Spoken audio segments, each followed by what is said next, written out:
반갑습니다. 기도하셨기 때문에 늘 성도님들 주님 안에서 늘 은혜와 평강이 늘 함께 하시기를 원합니다.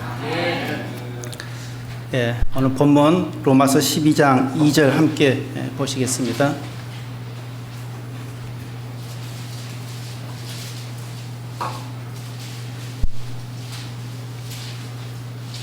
로마서 12장 2절입니다.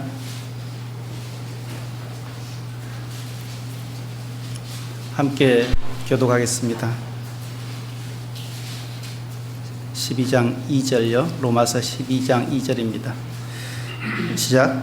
너희는 이 세대를 본받지 말고 오직 마음을 새롭게 함으로 변화를 받아 하나님의 선하시고 기뻐하시고 온전하신 뜻이 무엇인지 분별하도록 하라.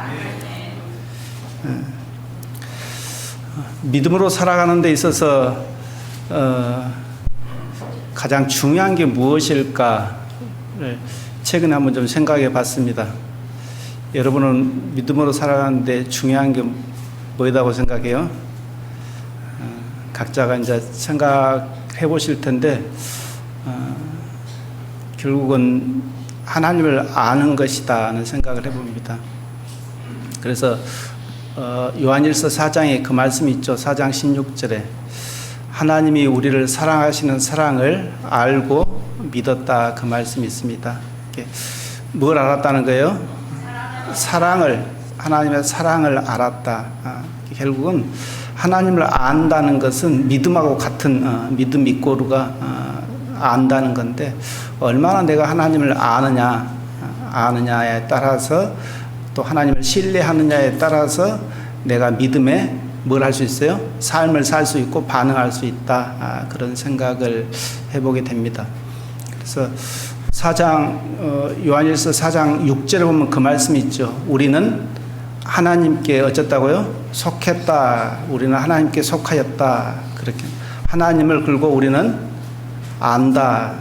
그렇게 말합니다. 우리는 하나님께 속하였고 우리는 하나님을 안다. 그렇게 말하고 있고, 그 다음에 또 하나님을 아는 사람은 우리의 말을 듣고 하나님을 알지 못한 사람은 우리의 말을 듣지 않는다. 그러니까 하나님을 아는 사람은 하나님의 말씀을 어떤 데가 듣는다는 거죠.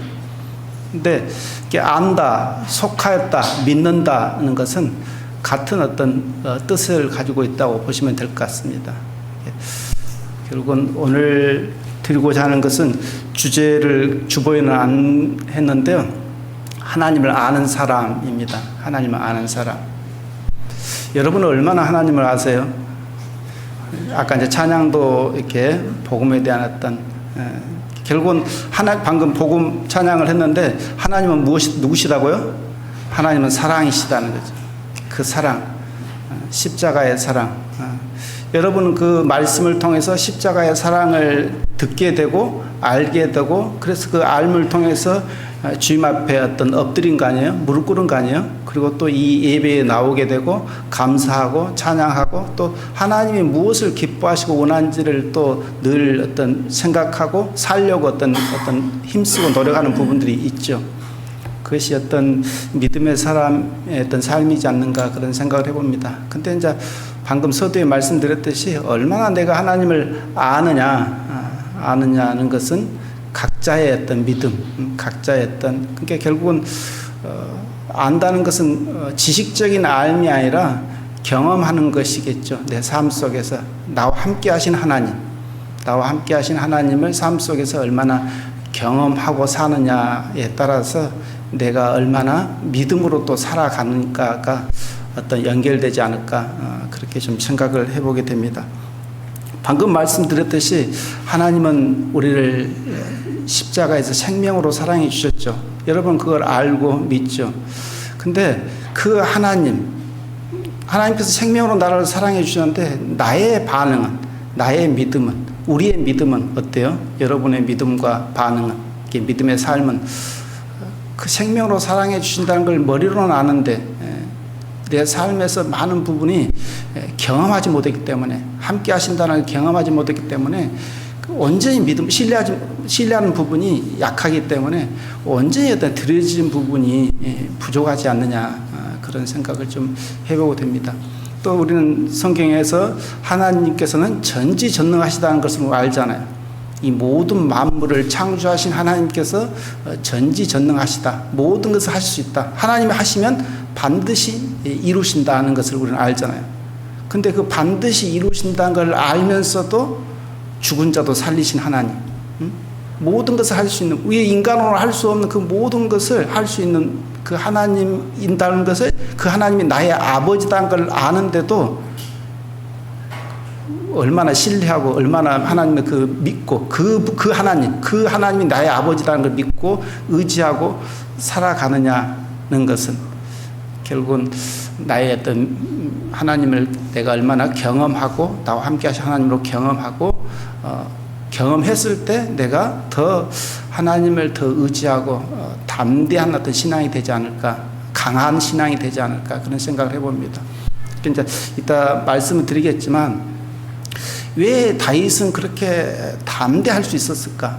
왜 믿음의 선진들을 보면 왜 그들은, 욥은 왜 이렇게 담대할 수 있었을까? 왜 다니엘은 그렇게 담대할 수 있을까? 죽음 앞에서, 생명 앞에서 그렇게 강할 수 있었을까를 생각해 보게 됩니다. 방금 본문에 읽었듯이 너희는 이 세대를 본받지 말고, 이 세대는 어떤 공중의 권세 잡은 자죠. 여러분이 잘 알고 있듯이 공중 권세 잡은 마귀가 이 세상을 주관하고 있습니다. 이 세상을 주관하고 있지만 여전히 또 하나님께서는 그 마귀 안에서 역사하는, 이 세상을 주관하는 마귀가 주관하지만 또 그 안에서 하나님의 역사를 또 이루어 가시잖아요. 하나님의 뜻을 이루어 가시잖아요. 결국은 마귀도 누구 손에 있다는 거예요? 하나님 손에 있다는 거죠. 하나님 손에서, 하나님의 허락하심 안에서 마귀도 어떤 자기의 일들을 해나간 것을 우리는 알 수 있습니다. 근데 이 성경에서 본문에서는 이 세대를 본받지 말아라. 우리는 그동안에 이 세대를 본받고 살아갔죠. 또 하나님을 믿는다고 하지만 여러 부분에서 또 이 세대는 뭐예요? 이 세대에서 생각하는 가치관들, 기준들, 세상의 어떤 방식들이겠죠. 근데 우리는 구원받았다고 믿는다고 하지만 여전히 많은 부분에서 이 세대의 어떤 기준들, 가치관들, 방식들을 또 의지해서 또 어떤 그 영향을 받고 살아가는 우리들입니다. 그 안에서 살아가죠. 결국은 그것을 얼마나 내가 버리고 끊고 하나님의 기뻐하심으로 하나님 편으로, 하나님 원하신 쪽으로 내가 어떤 믿음의 반응을 하느냐는 것은 누구 몫이에요? 내 몫이죠. 각자의 몫이죠. 그래서 그 뒤에 뭐라 그랬어요? 오직 마음을 새롭게 함으로 변화를 받아라는 것입니다. 그 마음을 새롭게 한다는 것은 내 마음이 아닙니다. 내 안에 오신 하나님, 나와 함께 하시는 그 주님으로 말미암아 변화를 받는다는 것이죠. 결국은 그 변화는 뭐예요? 하나님의 말씀이고 성령이라고 말할 수도 있고 하나님의 말씀이라고 말할 수 있겠죠. 그 말씀에 내가, 결국 우리가 이 예배에 나온 것은 뭐예요? 뭐하러 나오셨어요? 말씀을 듣기 위해서. 들어서 뭐 하시려고요? 또 살기 위해서. 하나님이 뭘 원하시는가, 뭘 기뻐하신가를 이 말씀 속에서 듣고 내가 그 말씀대로 살기 위해서. 근데 얼마나 여러분은, 저도 가만히 비춰보면 말씀을 듣고 내가 이렇게 살아야지 하면서 막 힘쓰고 애쓰는 것이 얼마나 여러분 있어요, 없어요? 내가 그 말씀을, 오늘 이 말씀이 참 은혜됐어, 좋았어, 그러면 내가 그것을 정말 힘써서, 이거 방금 고린도서 15장 58절 말씀처럼 더욱 힘쓰는 자들이 되라, 그 말씀처럼 내가 말씀에 얼마나 내가 힘쓰고 있는지 결국은 내 자신을 보면, 여러분은 어떤지 모르지만 내가 얼마나 말씀에 힘쓰고 있는가, 믿음으로 살려고 내가 힘쓰고 있는가. 저도 머리로는 알고 있는데, 어떻게 사는 것이 하나님이 기뻐하신다는 걸 알고 있는데, 지식으로는 알고 있는데 내가 얼마나 믿음으로 반응하느냐, 살고 있느냐, 순종하느냐. 결국은 뭐라고 해서 본문 읽으세요? 하나님의 변화를 받아서 하나님의 선하시고 기뻐하시고 온전한 뜻, 여러분 알아요, 몰라요? 선하시고 기뻐하시고 온전하신 것이 뭘 하나님이 원하시는지 알죠? 모르진 않습니다.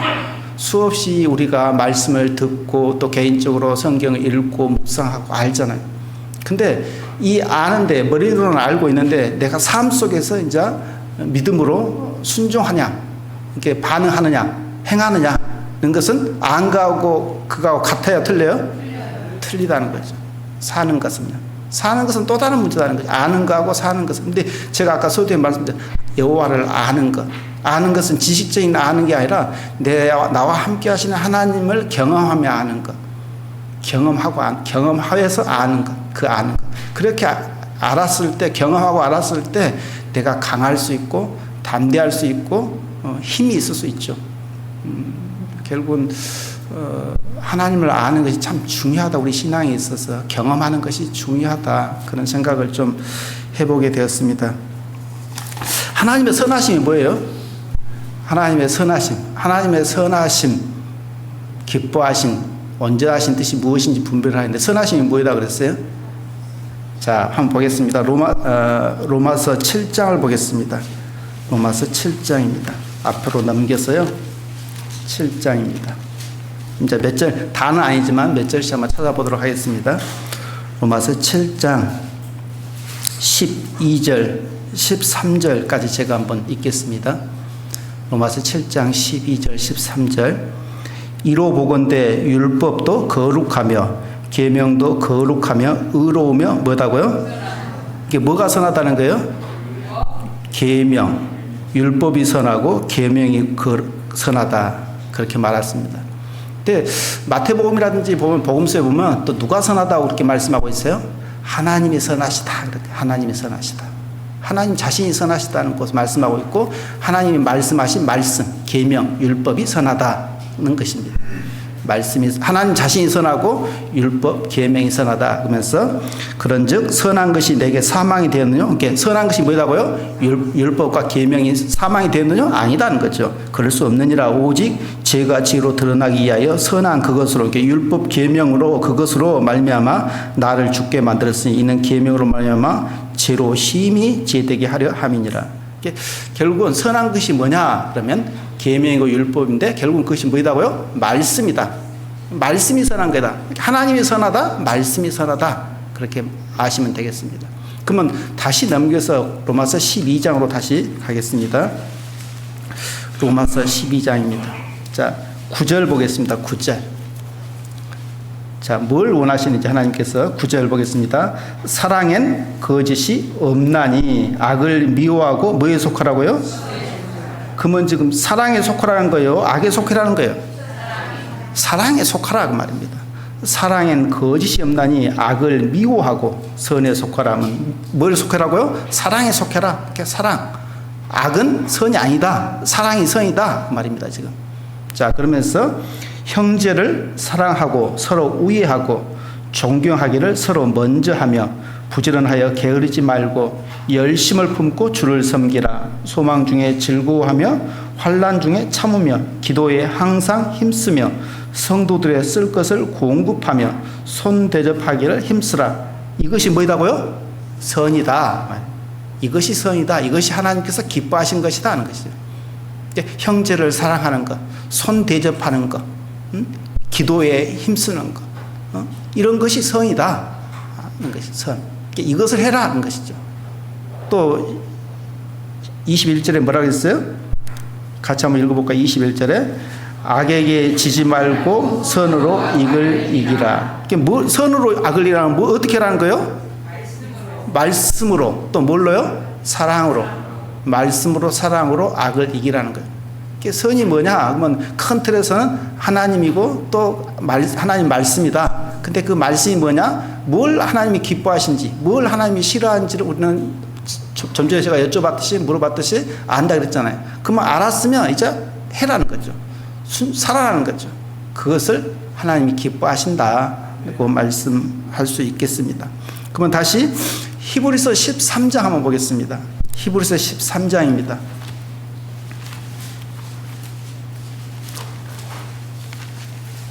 히브리서 13장 16절입니다. 13장 16절 같이 한번 읽겠습니다. 16절 시작. 오직 선을 행함과 서로 나눠주기를 잊지 말라. 이 같은 제사는 하나님이 기뻐하시느니라. 뭘 행하라고요?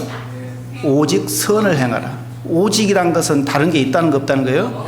다른 게 없다는 것이요. 오직은 다른 것이 없다. 선을 행하라. 선이 뭐다고요? 말씀이다. 하나님이고 하나님 말씀이다. 그 다음에 또 사랑, 어떤 뭐 손 대접하기를 성도들 쓸 것을, 이런 것들이 선이다 인 것이죠. 근데 이 같은 제사가 뭐예요? 제사는 구약시대의 제사는 하나님께 드리는 거였잖아요. 이 시대의 제사는 뭐예요? 예배죠. 우리의 삶입니다. 이 시대, 이 신약시대, 은혜시대의 복음시대의 제사는 우리의 삶이죠. 우리의 삶이 제사죠. 우리가 살아가는 모든 것이 제사입니다. 이게 예배라고 할 수도 있고, 예배라고 말할 수도 있고, 삶이라고 말할 수도 있고. 이게 이 같은 제사는 누가 기뻐하신다고요? 하나님께서 기뻐하신다. 이게 어떻게 하라고요? 선을 행하라는 겁니다. 선을. 근데 쉬워요, 어려워요? 쉬워요? 쉬워요. 쉬운 분들은 경험했다는 거예요. 경험했다는 거예요. 근데 어렵다는 것은 아직 경험하지 못했다는 거 많이. 이게 쉽다 그러지만 또 쉽지 않아요. 이렇게 경험을 했을 때 내가 이걸 해보니까, 믿음으로 살아보니까, 이걸 행해보니까 하나님께서 뭔가가 나한테 어떤 이루시는 것, 함께 하시면서 응답하신 것이 경험되었을 때 또 다른 것을 또 내가 순종해 볼 수 있고, 또 다른 것을, 더 큰 것을 순종해 볼 수 있고, 그런 것이겠죠. 근데 순종이 되어보지 않았다면, 순종하는 그 삶의 어떤 그 과정들이, 경험들이 없다면은 절대 안 되죠. 안 되죠. 근데 경험했다 하면 더 큰 것도 이제 순종되어질 수 있는. 그래서 하나님께서 온전한 기뻐하신 것을 우리가 살아갈 수 있는 것이지 않겠는가, 그런 생각을 해봅니다. 갈라디아서 6장 한번 볼까요? 갈라디아서 6장도 그 말씀입니다. 갈라디아서 6장도요.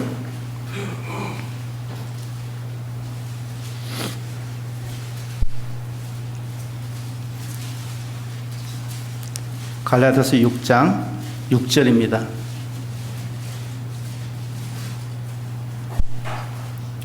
6장 6절부터 제가 10절까지 한번 읽겠습니다. 가르침을 받는 자는 말씀을 가르치는 자와 모든 좋은 것을 함께 하라. 이렇게 가르치는 자와 가르침을 받는 자를 이렇게 함께 하라는 겁니다. 이렇게. 그리고 그 다음에 또 스스로 속이지 말라. 하나님은 만홀이 여김을 받지 아니하시나니 사람이 무엇으로 심든지 그대로 거두리라. 거두 안 거둬요? 무엇을 심는지 우리는 이 땅에서 심어도, 무엇을 심는다는 것은 뭔가 행위적인 거죠. 뭔가를 한다는 것입니다. 했을 때 좋은 것을 하면 그 좋은 것만큼, 또 어떤 잘못된 선택, 잘못된 것을 했을 때 그 잘못된 것이 나한테 결과가 오잖아요. 잘했을 때는 또 잘한 만큼, 선택을 잘했을 때는 잘한 만큼 결과가 또 나에게 온다는 거죠. 이게 그 말씀입니다. 그러면서 8절에 보면 자기의 육체를 위하여 심는 자는 육체로부터 썩어진 것을 거두고 성령을 위하여 심는 자는 성령으로부터 영생을 거둔다. 이렇게 육체, 내가 원하는 것을 위해서 심으면은 육체, 이 땅에서 심으면 뭐가 얻어요? 이것이 영원해요? 영원하지 않아요? 영원하지 않는 것이죠. 근데 여기서 뒤에 그 말씀이 뭐라 했죠? 성령을 위하여 심는 자는 성령으로부터 영생을 거둔다. 성령을 위하여 심는다는 것은 무슨 말씀이죠? 하나님의 말씀에 따라, 결국 하나님의 뜻에 따라, 하나님의 원하심에 따라, 또 성령의 뜻에 따라. 로마서 8장에 그 말씀이 있지 않습니까? 무릇 하나님의 영으로 인도함을 받는 그들이 하나님의 아들이다. 영, 하나님의 영, 성령이라고 말할 수도 있고 말씀이라고 말할 수 있습니다. 결국은 하나님의 뜻에 따라, 말씀에 따라, 성령에 따라 순종했을 때 하나님께서는 뭘 거둔다고요?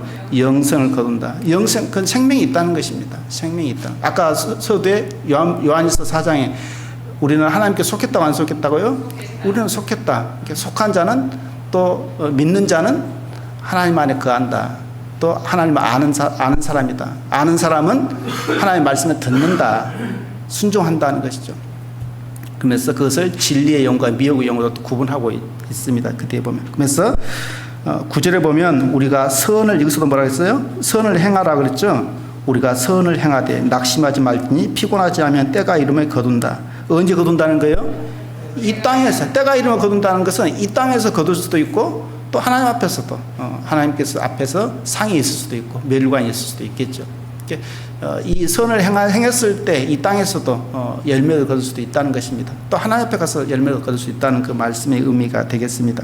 그래서 그러므로 기회 있는 대로 우리는 기회 있는 대로 모든 이에게 착한 일을 하되 더욱 믿음의 가정들에게 할지니라. 착한 일은 결국은 선한 일입니다. 선한 일.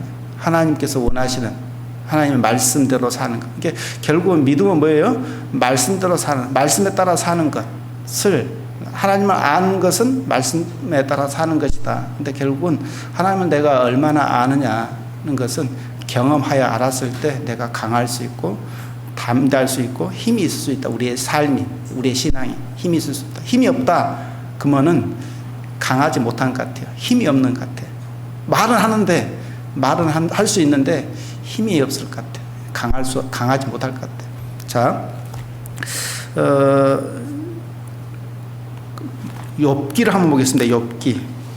우선 에레미야를 보겠습니다. 에레미야 9장을 보겠습니다.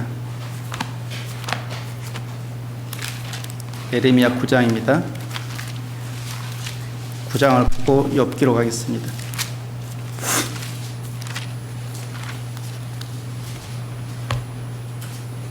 에레미야 9장입니다. 23절, 24절입니다. 제가 읽겠습니다.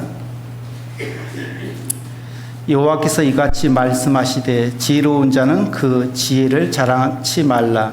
용사는 그 용맹을 자랑치 말라. 부자는 그 부함을 자랑치 말라. 자, 24절 같이 한번 읽겠습니다.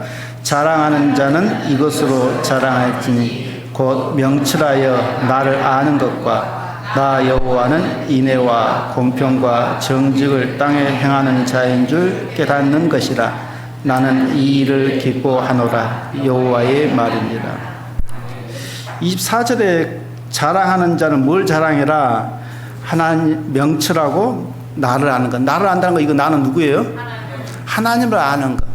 우리는 아까 제가 여쭤보고 여러분도 아멘 했듯이 하나님을 알죠. 하나님을 나의 주로, 나의 주님으로, 나의 아버지로 알고 믿고 이 예배에 나와서 지금 예배를 드리고 있습니다. 근데 아는 것으로 자랑하는데, 근데 뭐라 그랬어요? 나 여호와 하나님은 인애와 공평과 정직을. 인애는 뭐예요? 인애는 자비, 긍휼, 사랑의 마음이죠. 결국은 하나님은 인애를 자비, 긍휼, 사랑의 마음이 마음. 우리 중심을 누가 알아요? 저는 여러분의 마음을 모릅니다. 어떤 마음으로 이 예배에 나왔는데 저는 모르지만 하나님은 다 여러분의 마음을 살피고 아시죠. 정말 어떤 마음으로, 간절한 마음으로, 듣고자 하는 마음으로 나왔는지, 그냥 나왔는지 하나님은 아시지만 저는 모릅니다. 근데 하나님은 인애를 원하신다. 긍휼과 자비와 사랑의 마음을 품고 사는 것, 예배하는 것, 삶을 사는 것을 하나님은 기뻐하신다. 호시아 6장에도 6장 여러분이 잘 암송하고 알듯이 하나님은 뭘 원한다고요? 나는 인애를 원한다고 원하지 않는다고요? 인애를 원하고 제사를 원하지 않는다.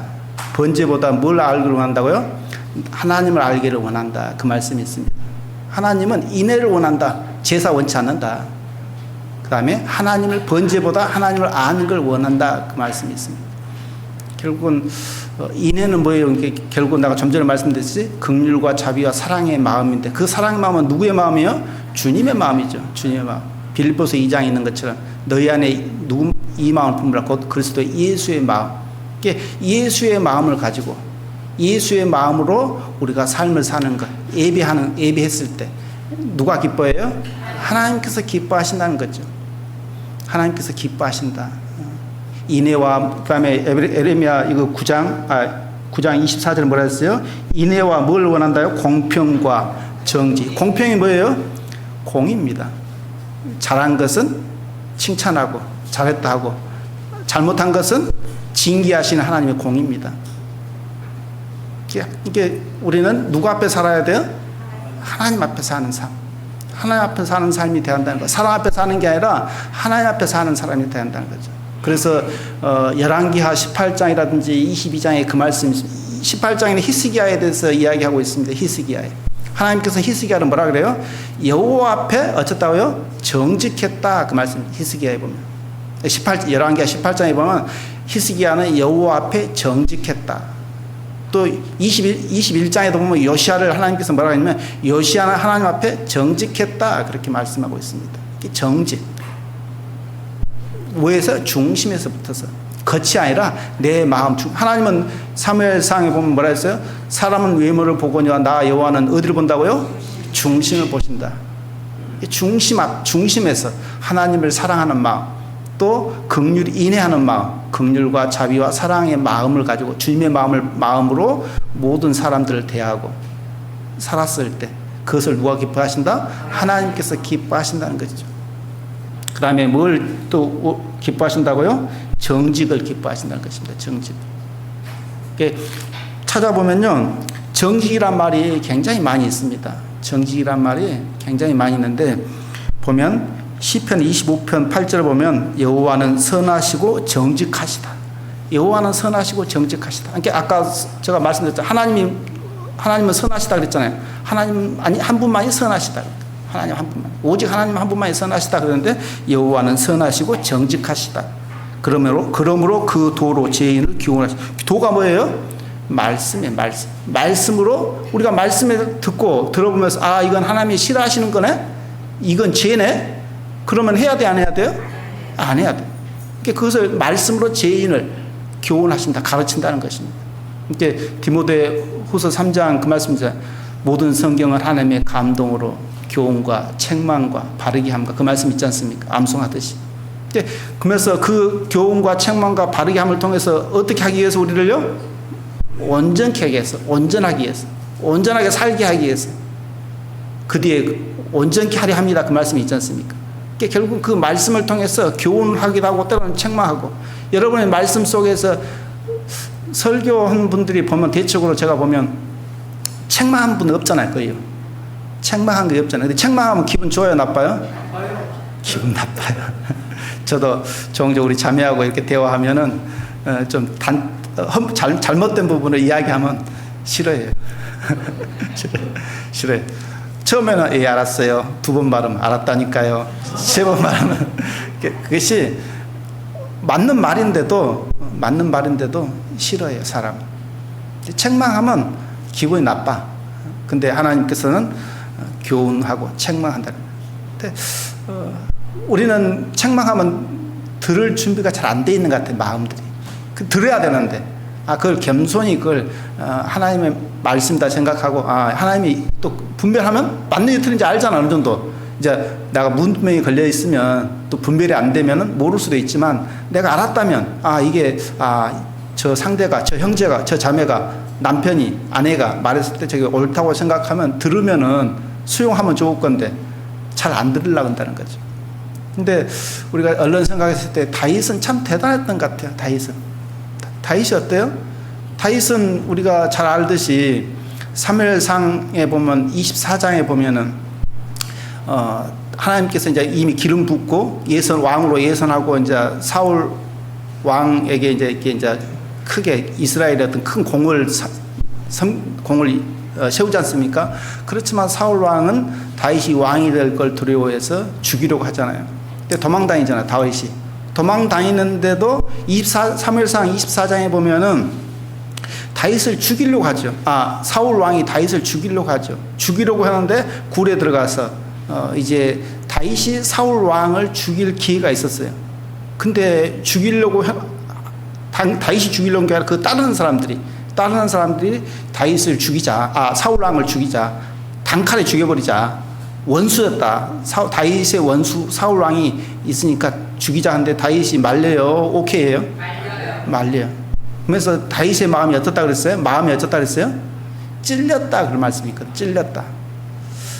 저는 그것을 자꾸 한 번씩 생각이 자주 드는데 찔렸다. 원수였는데 나를 죽이려고 하는 원수였는데 죽일 기회가 바로 죽일 수 있는데 한 칼에 아니 나가 죽이자 한 것도 하고 나를 다른 사람이 죽이자 하는데 너희들 알아서 해. 그럴 수도 있잖아요. 나 못 본 척 할게. 너희들 알아서 해. 그냥. 그렇게 해볼 수 있잖아요. 어떻게 보면 내 원수였는데. 그럴 수도 있는데 다윗은 죽이지 못하게 합니다. 누가 앞에 살았다는 거예요? 다윗은 하나님 앞에 살았다는 거예요. 그래서 그 뒤에 쭉 읽어보면은 하나님 앞에 이렇게 이야기한 것을 봅니다. 다윗의 마음이. 이게 사람 앞에가 아니라 사람 앞에 오면은 사울 왕을 죽여도 돼. 내 원수였는데. 나를 죽이려고 했는데. 나는 몰랐어. 그럴 수도 있잖아요. 너희들 알아서 해. 나 못 본 척 할게. 그래갖고, 나는 몰랐는데. 나는 몰랐는데, 이게 나 다른 사람이 그냥 어떻게 죽여버렸네? 그럴 수도 있잖아요. 변명하고 핑계댈 수 있잖아요. 근데 다윗은 그러지 않았다는 거죠. 그러면서 마음에 찔렸다는 것이 크게 제 마음을 울립니다. 결국은 어떤 상황 속에서 우리의 삶은 찔림이 있어야 된다. 찔림이. 여러분은 어떤 삶 속에서 찔림이 얼마나 있어 봐요? 많이 있어요? 없어요? 많이 있다면 여러분은 많이 하나님 말씀 앞에 민감하게 지금 살고 있다는 거죠. 근데 찔림이 없다. 찔림이 없다 그러면 지금 둔해 있다는 것입니다. 여러분의 영적 상태가, 믿음의 상태가 찔림이 없다 그러면 여러분은 둔감하고 있다는 거죠. 근데 찔림이 있다 그러면은 민감한 상태다. 그리고 어떤 믿음의 척도를 생각해도 어느 정도 맞을 것 같습니다. 결국은 우리의 어떤 신앙은 하나님 앞에 사는 삶이 돼야 된다는 생각을 해보게 됩니다. 그것이 하나님께서 기뻐하신 것이다. 그래서 우리가 얼른 생각난 것이 사무엘한가요? 사무엘상에도 솔로몬이 그 다윗을 자기 아버지를 고백하거든요. 하나님 앞에 나의 아버지는 다윗은 하나님 앞에 성실과 공의와 정직한 마음으로 주의 앞에서 주와 함께 행했다. 그렇게 고백하고 있거든요.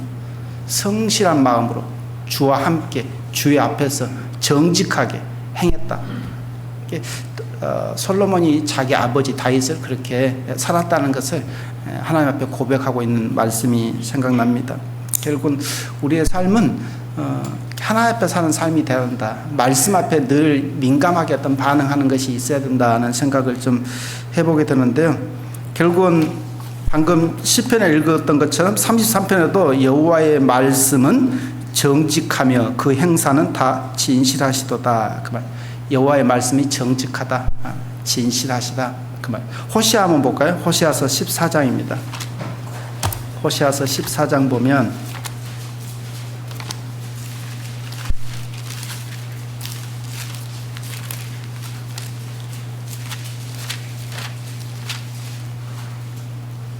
14장 9절 함께 읽겠습니다. 호세아서 14장 9절입니다. 9절 다 찾으셨으면 읽겠습니다. 시작. 누가 지혜가 있어 이런 일을 깨달으며 누가 총명이 있어 이런 일을 알리겠느냐. 여호와의 도는 정직하니 의인이라야 그 도에 행하리라. 그러나 죄인은 그 도에 거쳐 넘어지리라. 여호와의 도, 여호와의 말씀은 어쩐다고요? 정직하다, 선하다. 그렇게 말할 수 있어. 정직하다, 선하다. 근데 정직하니 의인이라야 그 도에 행하리라. 의인. 오직 의인은 뭘로 산다고요? 믿음으로 살리라. 이렇게 말씀으로 살리라. 말씀으로 살리라도 맞고 믿음으로 살리라도 맞고. 오직 의인은 믿음으로 살리라. 근데 의인은 믿음으로 산다, 말씀으로 산다는데 의인이라야 그 도에 행한다. 이렇게 말씀에 순종한다는 거죠. 도에 행한다는 것은 말씀에 순종한다는 것입니다. 근데 그러나 죄인은 그 도에 거쳐 넘어진다. 순종한다는 안 순종한다는 거예요? 불순종한다는 거예요. 죄인은. 결국은 하나님 앞에 사는 삶 쉽지 않지만 이렇게 넘어질지라도 다시 일어나서 믿음으로 이렇게 믿음으로 살아가는 훈련들 그런 것이 우리에게는 필요하고 중요하다. 자, 그러면 이제 다윗을 아까 잠깐 이야기했는데 다윗이 보면 다윗을 보겠습니다. 사무엘상 17장 보겠습니다. 사무엘상 17장입니다.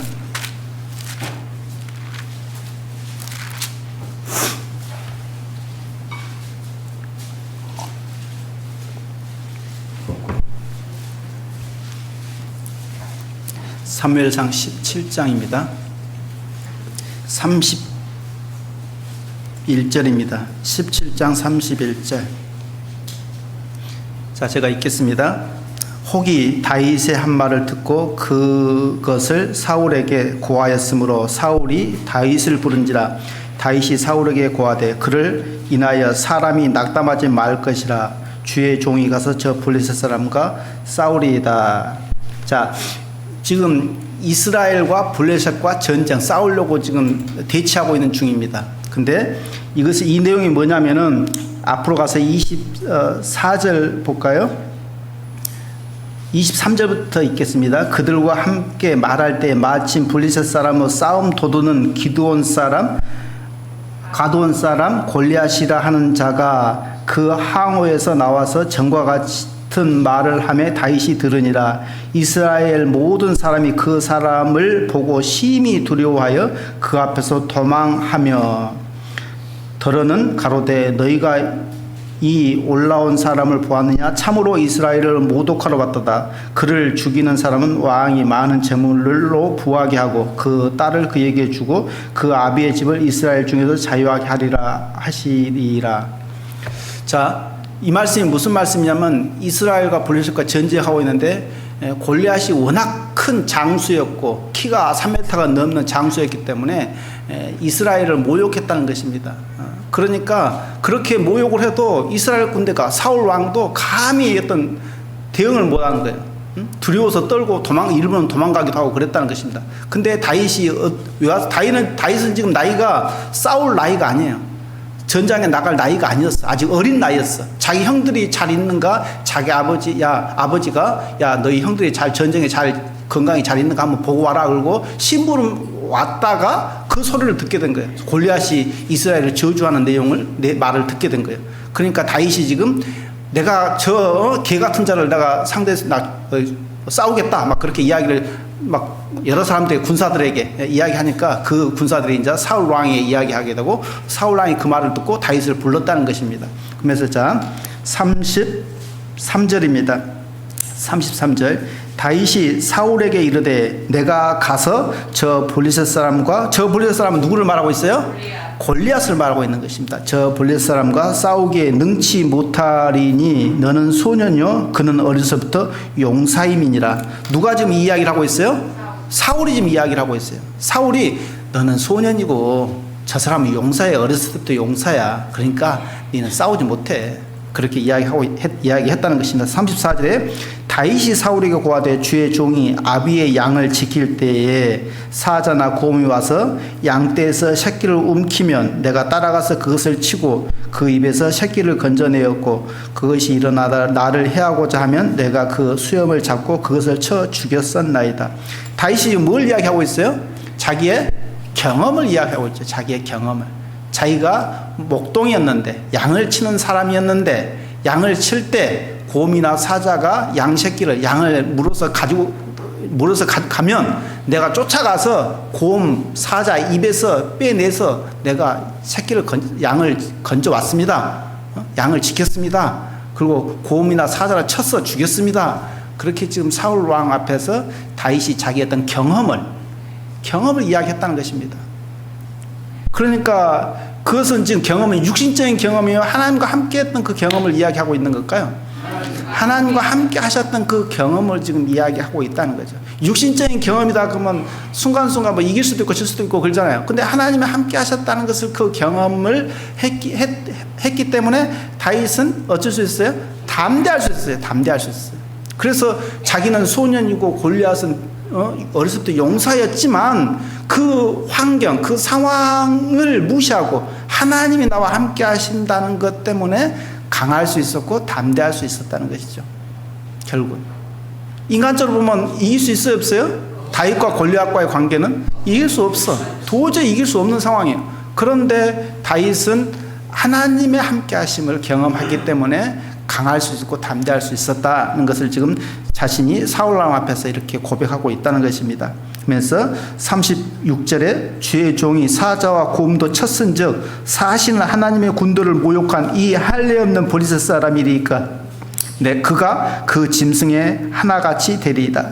사자와 곰처럼 내가 죽이겠습니다. 골리앗도 그렇게 강하게 담대하게 사울왕 앞에서 이야기하고 있습니다. 37절에 또 가로되 여호와께서 나를 사자의 발톱과 곰의 발톱에서 건져내셨은즉 나를 이 블레셋 사람의 손에서도 어쩐다고요? 건져내시리다. 누가 건져낸다고요? 여호와께서, 하나님께서. 그렇게 지금 다윗은 강하게 담대하게 사울왕 앞에서 이야기할 수. 그러니까 사울왕이 어때요?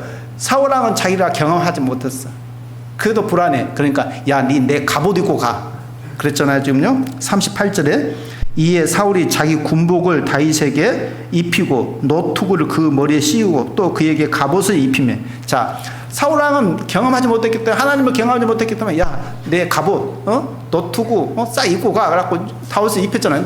옷이 맞아요 안 맞아요? 안 맞아. 그러니까 다윗이 칼을 군복 위에 차고는 익숙치 못함으로 시험적으로 걸어보다가 사울에게 고하되 익숙치 못하니 이것을 입고 가지 못하겠나이다 하고 곧 벗고, 그럽니다. 갑옷 노트구를 싹 벗고 그냥 그 평상복으로 그도 자기가 입었던 옷 입고 물매와 물맷돌 가지고 그냥 가는 거예요. 골리앗 앞에 가서. 그래서 뭐라고 이야기해요? 싸움은 누구에게 속했다고요? 하나님. 여러분 알죠? 싸움은 누구에게 속했다는 것을, 하나님께 속했다는 걸 알아요. 근데 머리는 알잖아요. 근데 경험은 나에게도 마찬가지. 여러분이 얼마나 경험했냐는 거죠. 삶 속에서 하나님이 나와 함께 하신다는 것을. 그래서 다윗은 골리앗을 쳐서 47절에 보면 또 여호와의 구원하심이 칼과 창에 있지 아니함을 이 무리로 알게 하리라. 전쟁은 여호와께 속한 것인즉 하나님이 너희를 우리 손에 붙이시리라. 그렇게 말씀하고 있습니다. 다윗은 목동을 칠 때, 양을 칠 때부터 하나님을 경험하고 알았다는 것이죠. 그래서 또 이 골리앗을 무찔 때도 강할 수 있었고 담대할 수 있었고 골리앗 앞에 나아갈 수 있었다는 거죠. 그래서 골리앗을 무찔렀다. 그런 경험들을 통해서 다윗은 어때요? 다윗은 담대할 수 있었던 거예요. 삶이 하나님 앞에 담대할 수 있었던 거예요. 그래서 우리가 잘 알듯이 시편 23편에 그 말씀이 있잖아요. 내가 사망의 음침한 골짜기로 다닐지라도 해를 두려워하지 않는다. 왜 두려워하지 않아요? 하나님이 나와 함께 하시기 때문에. 하나님이 나와 함께 하시기 때문에 해를 두려워하지 않는다는 것이죠. 다윗은 그렇게 고백할 수 있었다는 것이죠. 그런 고백을 초창기부터 했을까? 노년에 했겠죠. 자기 어떤 경험, 인생의 삶의 경험을 하나님의 어떤 나와 함께 하시는 그 경험들을 통해서 고백할 수 있었다. 그렇게 생각을 해봅니다. 그러면서 이제 다윗은 그런 하나님을 경험을 통해서 온전히 모든 삶이 하나님 앞에 사는 삶이 될 수 있었다. 역대상 29장 한번 볼까요? 역대상 29장에 보면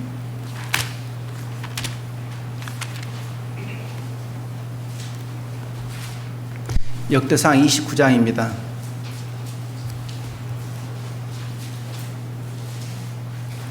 하나님께서는 다윗이 그랬죠.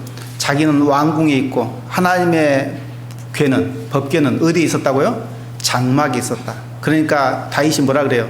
나는 왕궁에 있고 하나님의 법궤는 장막에 있으니까 하나님의 집에 대해서 생각하잖아요.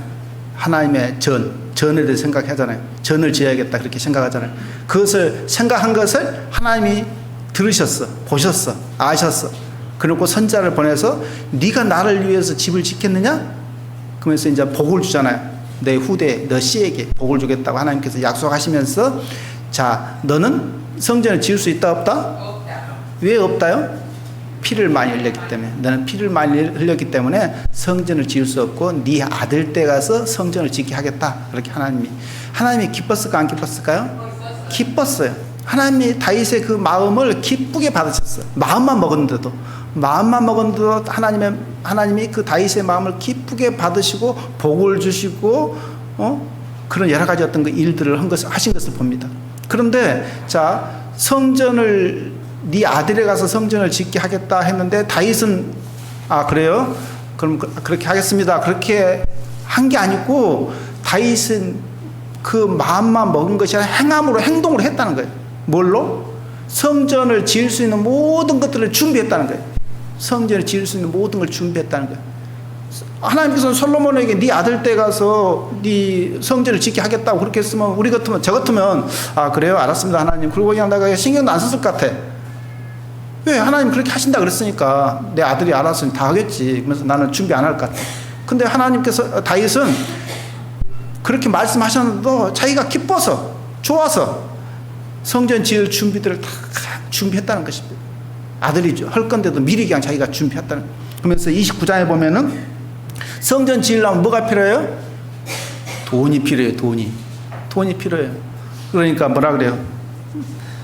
2절에 내가 이미 내 하나님의 전을 위하여 어쨌다고요? 힘을 다하여 예비하였다. 힘을 다해서 예비했다는 것입니다. 다윗이 힘을 다하여 예비하였나니 곧 기구를 만들 금과 은과 녹과 철과 나무며 또 만호와 박을 보석과 꾸밀 보석과 채석과 다른 보석들과 화반석이 매우 많으며 성전을 위하여 예비한 이 모든 것 외에도 내 마음에 내 하나님의 전을 사모함으로. 다윗의 마음을 하나님의 전을 사모했다는 것입니다. 그러니까 다윗의 마음을 좀 이렇게 이렇게 생각해 볼 수 있겠어요?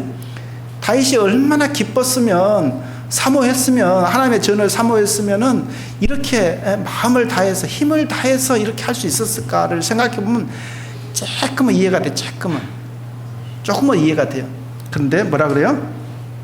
힘을, 그러면서 전을 사모함으로 나의 사유의 금 은으로. 사유가 뭐예요?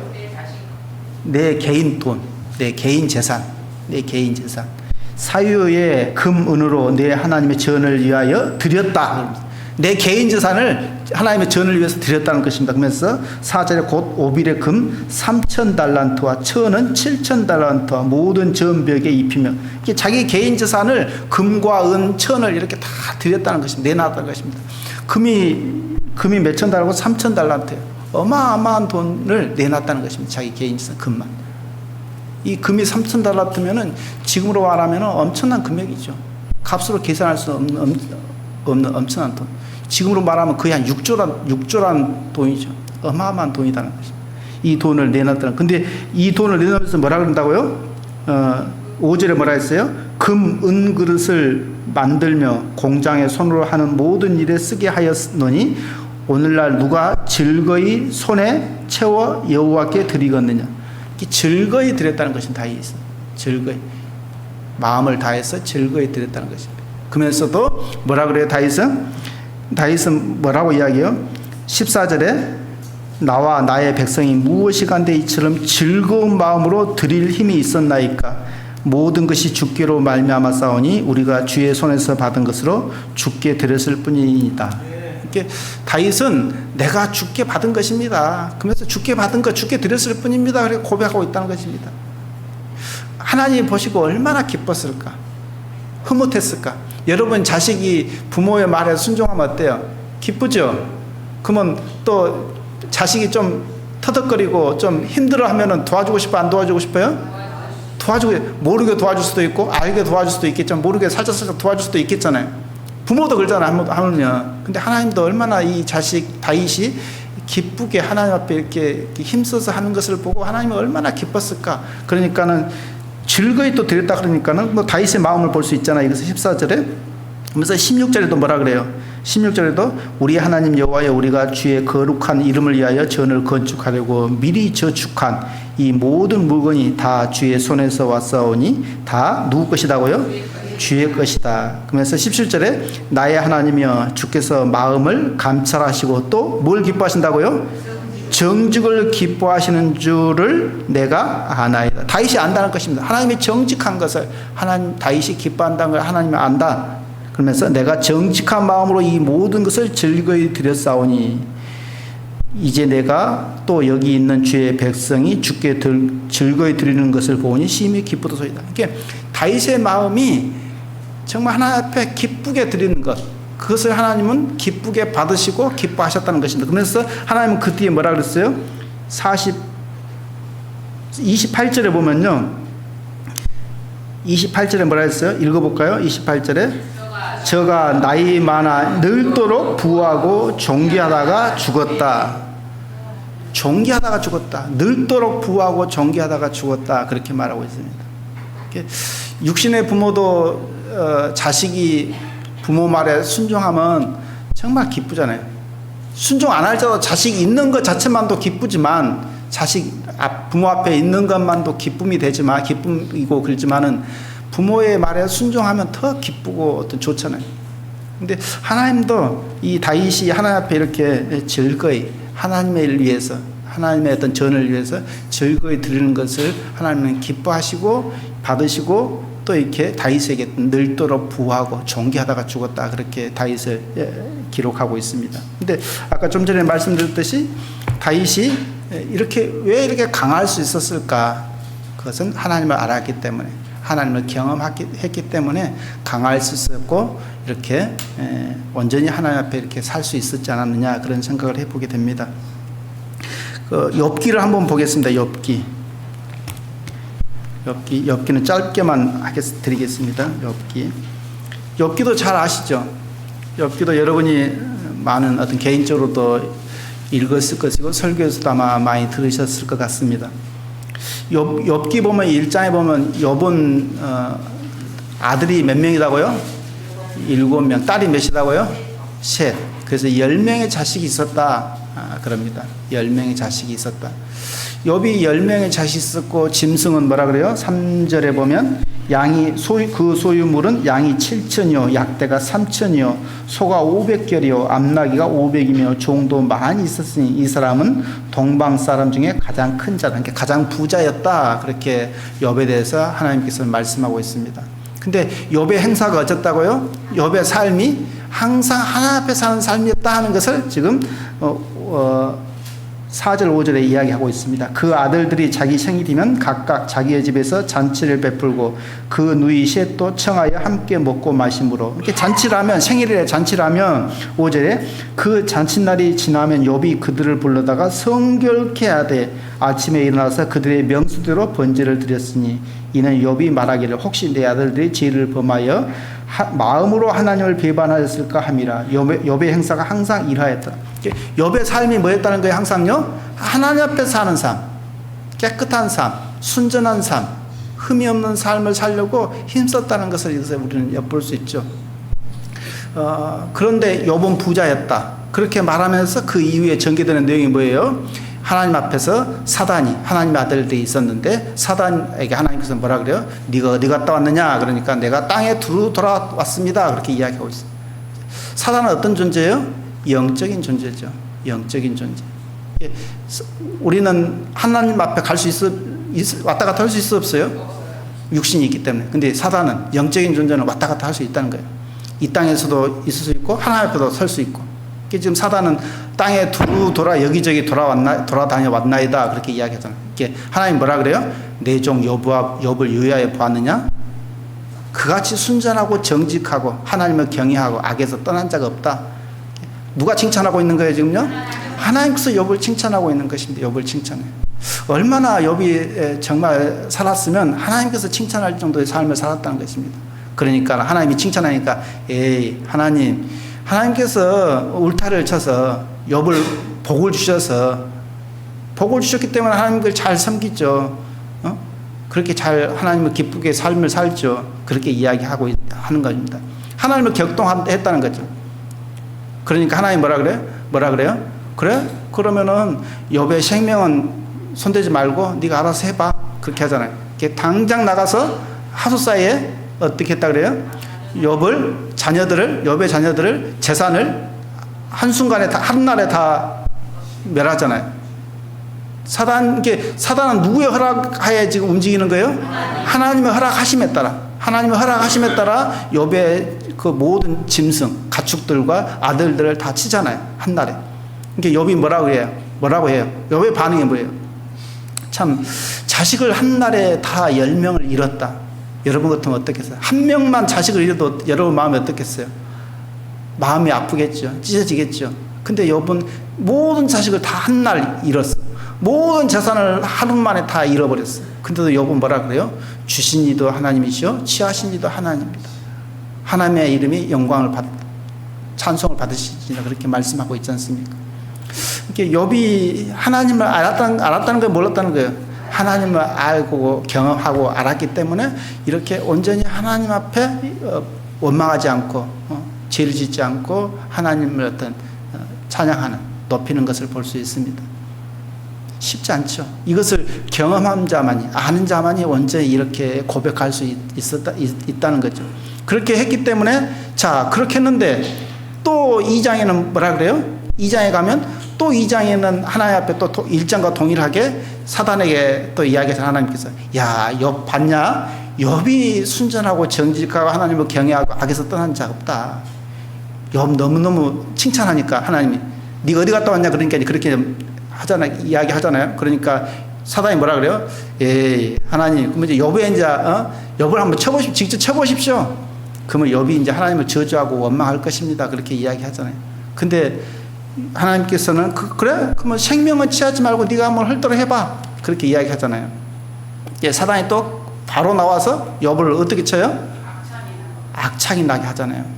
발바닥부터 정수리까지. 악창 경험해 보셨어요, 여러분요? 경험 안 해봤잖아요. 악창이면 얼마나 통증이 있다는 거 경험해 봤어요, 여러분요? 안 해봤죠? 경험 안 해봤기 때문에 악창이 났구나 생각할 수 있잖아요, 우리는요. 근데 저 같은 경우는 좀 그 간접 경험을 했죠. 저 같은 경우는 이게 얼마나 고통스럽다는 것을 이게 제가 이제 얼굴 문학염 때문에 젊었을 때 굉장히 오랫동안 수년 동안 오랫동안 고생해서 고생한 적이 있습니다. 그래서 피부 안에 그 염증이 생겨갖고 막 덩어리가 있고 막 그래가지고 엄청 힘들은 게 오랫동안 지낸 적이 있습니다. 그래서 피부약을 그렇게 많이 먹고 애양원 약을 먹고 그래도 안 나았죠. 그러니까 이제 심해지니까는 이 얼굴에 있는 것이 심해지니까 이 얼굴 안에가 몽골이가 막 생기는 덩어리가 생기는 거예요. 그 염증 덩어리가. 그리고 이거 턱 밑에 이것도 막 몽골이고 막 이런 것들이 막 2개씩 있고 막 눈 옆에도 몽골이가 생기고. 이렇게 피부약을 먹으면 순간 일시적으로는 얼굴이 괜찮아요. 근데 속에는 막 덩어리가 있는 거예요. 그 염증 덩어리가. 하고 치료가 안 되는 거. 일시적으로는 겉은 괜찮아요. 근데 속은 막 덩어리가, 염증 덩어리가 있어요. 치료가 안 되는 거예요. 그래서 심하면 얼굴이 이제 약을 안 먹으면 얼굴이 벌겋고 붓고. 그래갖고 막 바늘로 쑤시듯이 아픈 거예요. 바늘로 쑤시는 거 느껴봐요? 바늘로 막 콕 쑤시는 거 안 해. 잠을 못 자, 밤에. 잠을 못 자니까 아파트를 빙빙 돌아야 돼. 잠을 안 오고. 통증이 있고. 이게 제가 수염이 좀 있지 않습니까? 수염을 일주일에 한 번씩 했어요. 가위로 잘라고 우리 자매가 가위로 일주일에 한 번 잘라줬어요. 왜 면도기 되면 이게 쇠 닿으면 막 부어버리니까 독이 있기 때문에 그렇게 힘들게 지냈었죠. 그 통증, 고통은 참 조금 이렇게 욥이 악창이 났다. 발바닥부터 정수리까지 악창이 났다. 그러면서 기와자로 긁었다. 기와자로 긁으면 일반 살을 긁어도 기와자로 긁어도 아플 건데 기와자로 긁었다면 제 가운데서 기와자로 긁었다면 얼마나 그 고통, 통증이 있었다는 것을 우리가 지금 유추해 볼 수 있죠. 생각해 볼 수 있죠. 이게 그렇게 고통이 심했다는 것입니다. 욥이. 그런데도 하나님 원망했다 안 했다고요? 원망하지 않았다는 것입니다. 하나님 알았기 때문에. 하나님 알았기 때문에 욥은 원망하지. 근데 저는 그때 하나님 이렇게 고통이 있으라고 죽고 싶습니다. 그런 마음이 있더라고요. 죽고 싶습니다. 얼른 하나님 죽고 싶다는 마음이 그렇게 몇 번 들더라고요. 방법이 없는 거예요. 방법이 뭐가 있을까요? 애양원 약도 안 듣지. 뭐 좋다는 피부과 약도 먹어도 안 듣지. 뭐 또 알로에 즙이 좋다고 뭐 알로에 즙도 먹고 스ኳ알렌이 좋다니까 스ኳ알도 먹고. 그때 당시도 한 25년 30년 전이니까요. 좋다는 걸 다 먹어도 안 낫는 거예요. 기도해도 방법이 없고. 근데 이제 도저히 이 세상의 의술 방법을 이제 못 찾아서 그랬겠지만 또 뭐 유황물이 좋다고 해서 유황물로도 세수도 해봤고 막 더 부어불고 막 얼굴 막 우리 순천교회 자매님들이랑 같이 하동까지 가가지고 자매님들이랑 같이 유황물이 좋대 세수하면 낫는데 자매님들이 그 이야기를 해주더라고. 그래서 순천교회 그 나이 드신 자매님들이랑 그때 나간 총각이었으니까요. 결혼 전이었으니까. 근데 자매님들하고 좀 가깝게 지냈기 때문에 40대 그때 지금 이제 70대부터 되신 자매님들이지만 그 자매님들이랑 이렇게 가깝게 좀 친하게 지냈기 때문에 그 자매님들이랑 봉고차 몰고 교회 봉고차 몰고 이제 하동까지 가갖고 내과 중앙에 유황물이 나온다 돌에서 나온다 유황물을 가갖고 이제 세수 좋다니까 세수도 하고 세수하고 나오려니까 좋다니까 더 해불어 그래서 또 더 해불고 막 근데 그냥 이렇게 얼굴을 부어버렸죠. 더 심해져 버렸죠. 그랬던 경험. 굉장히 별 치료도 안 되면 어떻겠어요? 여러분 마음은 어떻겠어요? 살고 싶겠어요? 죽고 싶겠어요? 통증이 있고 방법은 없고. 근데 이제 결국은 금식을 통해서 이제 치료를 하는데 기도해 보니까 뭔 생각이 드냐면 금식에 대해서 이제 갑자기 내 개인적인 생각에 기도 가운데 금식에 대해서 이제 생각이 나서 내 그냥 무작정 그냥 금식을 하게 되고 그래서 이제 금식을 통해서 치료가 됐죠. 결국 그것 또한 하나님의 어떤 주신 그 어떤 음성, 주신 어떤 생각으로 어떤 그렇게 또 그냥 어떻게 보면 한마디로 무식하게, 세상 말로는 어떻게 보면 무식하게, 아니면 또 하나님의 음성에 어떤 또 이렇게 나으면 나으리라, 죽으면 죽으리라 그런 마음으로 그냥 죽고 싶다는 마음이 수십 번 들었으니까 이렇게 금식을 하게 됐었죠. 처음에는 한 보름 했었죠. 보름 정도 하고 또 두 번째 또 텀을 두고 또 금식하고 그래갖고 이제 거의 어떤 완치가 됐던 기억이 있습니다. 방금 욥이 악창이 심했다. 발바닥부터 정수리까지 악창이 났다. 그런데도 하나님을 원망하지 않았다. 욥을 보면 대단하다. 결국은 그것은 하나님을 알았기 때문에, 하나님을 경험하고 알았기 때문에 욥이 이렇게 하나님 앞에 원망하지 않았다. 근데 아내는 뭐라 그래요? 같이 살았던 아내는 뭐라 그래요? 하나님을 저주하고 원망해라 그렇게 하지 않습니까? 같이 살았는데도 하나님을 알지 못했다는 거죠. 욥의 아내는. 하나님을 경험하지 못했다는 거죠. 욥만이 알았다는 거죠. 이게 같이 살아도 믿음은 같을 수가 없다는 것입니다. 부부간에도. 오직 믿음은 나와 하나님과의 관계죠. 나와 하나님과의 관계. 결국은 욥기도 보면서 욥을 그래서 이런 욥을 하나님 어떻게 하셨어요? 기뻤다고 안 기뻤다고요? 기뻐하시다. 42장은 볼까요? 욥기 42장 보면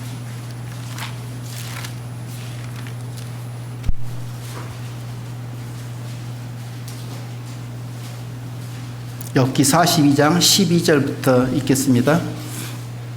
욥기 42장 마지막 장입니다.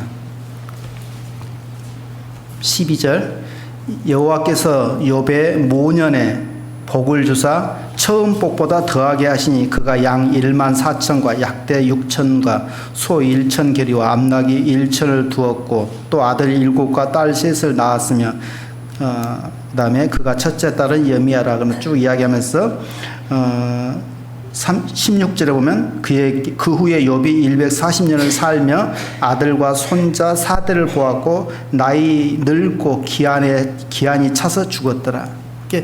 욥이 아까 1, 2장에 보면은 하나님께서 그 재산을 양을 다 치고 멸했는데도 노년에 이제 회복시켜 주잖아요. 하나님께서요. 회복시켜 주고 다시 딸과 아들을 주시고 또 부는 경제적인 재산은 또 갑절을 주시는 어떤 그 모습을 볼 수 있습니다. 이제 결국은 그리 아니하실지라도 우리가 경제적인 물질을 안 줄지라도 우리는 하나님을 알아야 몰라요? 하나님을 알고 믿지 않습니까? 하나님이 복을 주시든 안 주시든 우리는 하나님을 알고 믿는 사람들 아닙니까? 결국은 복을 주시면 감사하고 그 복이 또 우리를 통해서 어디로 흘러가야 돼요? 교회로, 세상으로 흘러가야겠죠. 하나님이 주신 이 복을, 재물을 나가 가지고 있는 게 아니라 나를 통해서 하나님이 주셨다면 이것을 또 하나님을 위해서 하나님이 쓰시거나 원하시는 곳에 또 쓰여졌을 때 하나님이 기쁘심이 되는 것이지 않겠는가 그런 생각을 좀 해봅니다. 그래서 우리가 시편에 있는 말씀처럼 시편 34편에 뭐라 그랬어요? 너희는 여호와의 선하심을 맛보아 알아라고 몰라라고요? 알지어다. 여호와의 선하심을 맛보아 알지어다. 그러니까 맛보려면 어떻게 해야 돼요? 경험해야죠. 맛을 봐야죠. 맛을 안 보면 알 수 있어 없어요? 음식 맛을 먹어봐야 맛을 알죠. 음식 맛을 먹어봐야 이 음식 맛이 무슨 맛인지 알 수 있어요. 아무리 옆에서 이 맛은 어떤 음식은 이런 맛이야 저런 맛이야 말해도 알아요 몰라요? 머리로는 알죠. 근데 내가 경험하지 않으면 내가 맛을 보지 않으면은 모르죠. 말할 수 없죠. 자신감이 없죠. 결국은 우리는 음식도 먹어봐야 맛을 알듯이 하나님의 어떤 신앙도 믿음도 우리가 경험하고 맛을 봐야 경험해야 하나님을 더 어떤 신뢰할 수 있고 또 우리의 신앙이 강하고 담대할 수 있지 않을까. 그래서 여러분 모두도 정말 신앙이 지식적인 신앙으로 머물러 있는 게 아니라 정말 경험하는 신앙. 그래서 하나님을 알고 그래서 강한 방금 두 사람을 이야기했듯이 욥을 이야기했고 다윗을 이야기했듯이 이런 강한 신앙, 담대한 신앙들이 되기를 그래서 하나님이 기쁨이 되는 우리 모두가 되었으면 합니다. 자, 기도하겠습니다. 하나님 아버지, 참으로 오늘 주를 아는 사람, 주님을 아는 사람이라는 주제로 말씀을 나눴습니다. 욥을 보았고 다윗을 보았습니다. 다윗을 욥은 하나님을 아는 사람이었습니다. 하나님을 경험하고 알고 믿음에 담대한 하나님 앞에서 사는 사람이었습니다. 참으로 우리 여수 우리들 교회 성도들 심령에도 예수 그리스도의 그 십자가의 사랑이 심령에 있음으로 말미암아 감사함으로 또 하나님을 더 우리 삶 속에서 경험하고 알아서 욥처럼 다윗처럼 강한 담대한 신앙의 삶을 살 수 있도록 하나님께서 축복하여 주시고, 그래서 하나님의 기쁨이 되는 삶으로 나타날 수 있도록 하나님께서 함께 하시고 인도하여 주시고 은혜 베풀어 주시기를 원합니다.